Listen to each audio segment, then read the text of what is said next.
Osteoradionecrosis is a severe complication of radiation therapy, particularly in the head and neck region. It involves the death of bone tissue due to radiation-induced damage. Etiology: it occurs when radiation therapy damages the blood vessels supplying the bone, leading to reduced blood flow, impaired healing, and bone necrosis. It is most commonly seen in the mandible. Symptoms include pain, swelling, exposed bone, infection, trismus, difficulty opening the mouth, and the formation of fistulas, abnormal connections between the bone and skin. Conservative treatment includes antibiotics, analgesics, and hyperbaric oxygen therapy. To promote healing, surgical treatment involves debridement, removal of necrotic tissue, sequestrectomy, removal of dead bone, and reconstructive surgery using bone grafts or free flaps.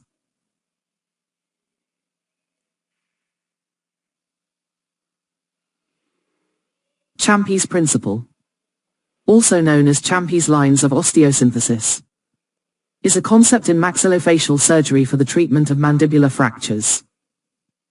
It was developed by Maxime Ciampi and involves the use of mini plates for internal fixation along specific lines of the mandible. The mandible experiences varying tension and compression zones during function. The superior border is the tension zone, while the inferior border is the compression zone. Ciampi identified specific lines along the mandible where mini plates can be placed to provide optimal stability and promote healing. These lines are located in areas that experience minimal stress during mastication. The use of mini plates along Ciampi's lines allows for load-sharing osteosynthesis, which means the plates share the load with the bone, reducing the risk of implant failure. Applications: Ciampi's technique is commonly used for simple, non-comminuted fractures of the mandible, including symphyseal, parasymphyseal, and body fractures. Advantages: this approach provides stable fixation, allows for immediate function, and reduces the need for prolonged intermaxillary fixation.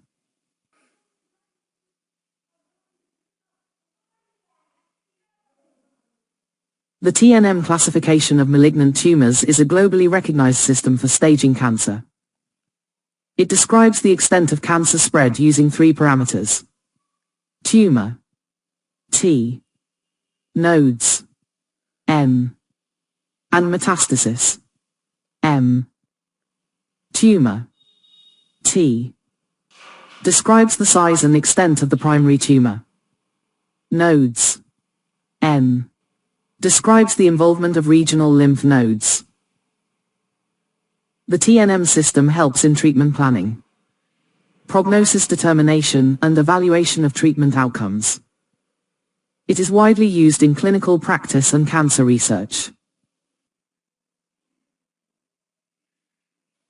Gorlin-Goltz Syndrome, also known as nevoid basal cell carcinoma syndrome, is a rare genetic disorder characterized by multiple basal cell carcinomas, jaw cysts, and other abnormalities. Gorlin-Goltz syndrome is caused by mutations in the PTCH1 gene on chromosome 9 or the SUFU gene on chromosome 10. It follows an autosomal dominant inheritance pattern. Clinical features: multiple basal cell carcinomas often appearing in sun-exposed areas. Odontogenic keratocysts, benign cysts in the jawbone, commonly found in the mandible. These cysts can cause jaw swelling and displacement of teeth.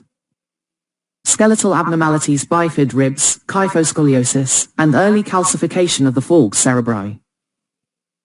Distinct facial features: frontal bossing, hypertelorism, wide-set eyes, and mandibular prognathism. Protruding lower jaw. Surgical removal: excision of BCCs and odontogenic keratocysts.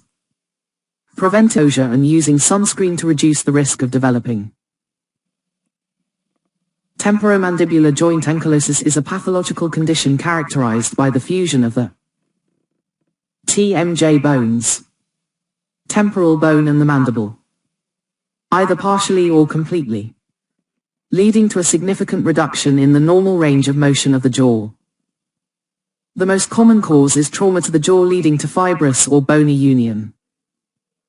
Inflammation or infection such as rheumatoid arthritis, juvenile rheumatoid arthritis, systemic lupus erythematosus and ankylosing spondylitis contribute to TMJ ankylosis.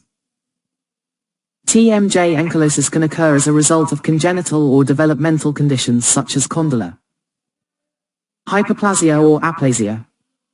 Both benign and malignant tumors can invade the TMJ and cause ankylosis. Conditions like rheumatoid arthritis, systemic lupus erythematosus, and other autoimmune diseases can affect the TMJ. Surgical procedures, radiation therapy, and poorly managed orthodontic treatments can lead to ankylosis. Conditions like Ehlers-Danlos syndrome or Down syndrome are associated with increased risk of developing TMJ ankylosis. Clinical features: restricted mouth opening, bird face or fish face appearance. Temporomandibular dysfunction include pain.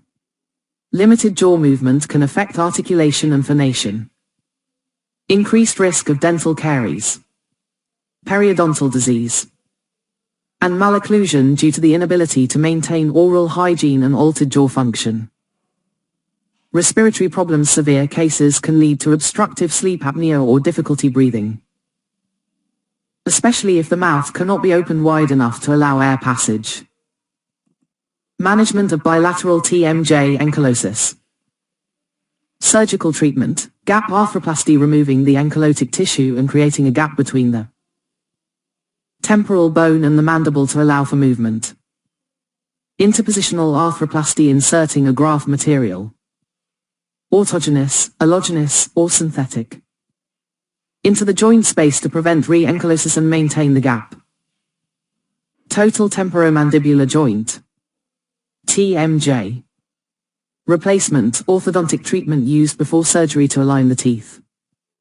Post-surgical physiotherapy is crucial to maintain the range of motion and prevent re-ankylosis. Custom-made splints are used to maintain the post-surgical position of the jaw and protect the joint from overloading during healing. Surgical approaches is the most common approach used in children to preserve the joint structures. Anterior intra-articular approach, suitable for cases where the ankylosis is mild to moderate and there is minimal bone involvement. Posterior intra-articular approach, used in cases with significant bone fusion and often requires a combination of techniques to achieve adequate joint release. Subtotal or total joint resection, in severe cases where the joint is completely fused and non-functional.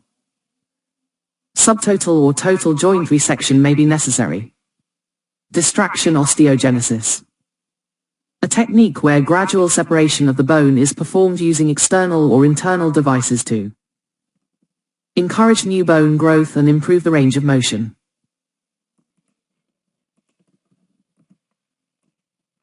Complications can include recurrence of ankylosis, facial asymmetry, jaw instability. Damage to the nerves or muscles during surgery can lead to persistent pain or difficulty moving the jaw. Patients may develop TMD symptoms such as pain, clicking and limited movement, restricted mouth opening.